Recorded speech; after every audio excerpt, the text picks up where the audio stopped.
Here I have Honor 70 Lite, and today I'm going to show you how to copy contacts from SIM card to this device.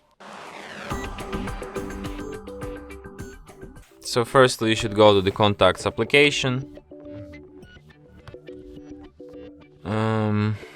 Contacts, tap skip, then you go to the fix and manage, select import from SIM.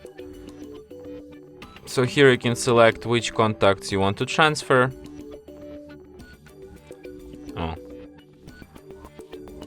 Then when you select it, then just tap import, and after that these contacts will appear on your device. So yeah, and that's it.